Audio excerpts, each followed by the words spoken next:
Most Americans define success as being happy at work instead of just making more money. That's one of the findings in a new study from LinkedIn. We've teamed up with the professional networking site for our series. It's called Work in Progress, to look at issues facing the American workforce. Only 4% of workers say scoring a corner office is a measure of success. 60% believe it's loving what I do, and 34% say they'd be willing to take a 10% pay cut if it meant they could design their own work schedule.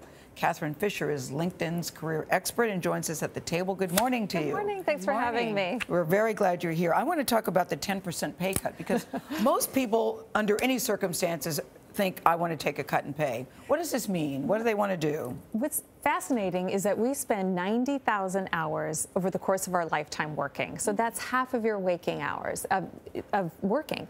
And we really wanted to understand what motivates people, what gets them up in the morning, really what are people in it for. And what they told us is that success means many different things to different people. Right. And so for the millennials, they really value the ability to travel. So while they're still motivated to have that financial stability, they also want to take some, different risks so that they can do what they love, which is traveling. So if it meant getting a lower salary but allowed them to travel, they would do that, as opposed to having a higher salary and not being able to travel. Yes, because that's what they value is a means to feeling successful. And they like side hustles. I like the sound of that. Side hustles means what? Getting another job? It's another job that's not your primary source of income, and it's not your 9 to 5. So if you're not getting the passion that you want from your 9 to 5, let's say you love teaching yoga, but it's not going to help you pay your bills, you do that on the side, and that's a side hustle. The side hustle sounds almost like something that's illegal. Yeah. Yes. Three-card Monty. Yes, it does. It's not Just saying.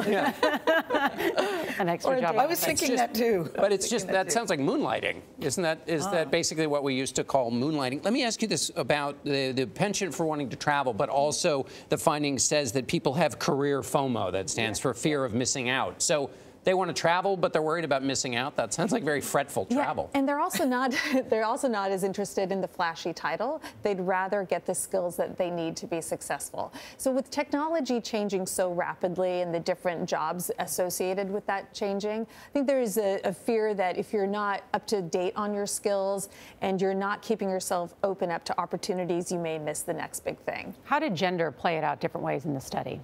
It's surprising about the gender is that we saw a bit of a flop. So the men are more interested in making it home in time for dinner, whereas we saw an increase with women who want that next bonus and pay raise. That's interesting to me. And you know why women say that? Because they're going to use that bonus and pay raise to bring takeout home. That is correct. And not have to make the dinner. But it's different. Men are saying we want to get home for dinner.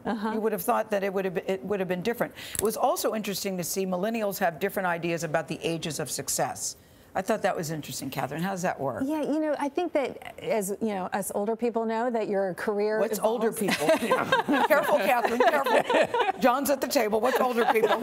I'm not saying. But what do they say? That your career evolves, and so what may have been really important to you in your 20s, that's going to evolve, and what defines you and what you see as success, I think, ebbs and flows, and that you realize that it's a journey, and many people in the millennials, they're very interested in making time for themselves, whereas the older generations, we see that they are motivated by giving back, by mentoring and volunteering. What about this idea of happiness, meaning when employees are happy, how does it affect the company's bottom line? It makes a huge impact. If your employees are happy, they're contributing more, they're engaged. And to think about it is that if an employee isn't happy and so they decide to leave the company, what happens is that then that company has to go recruit, hire, and train someone else, and that can get costly. All right. So keep the people happy, so we'll stay in our jobs. That's right. Yes. All right. We're all content here. Yes, we are. Thanks very much.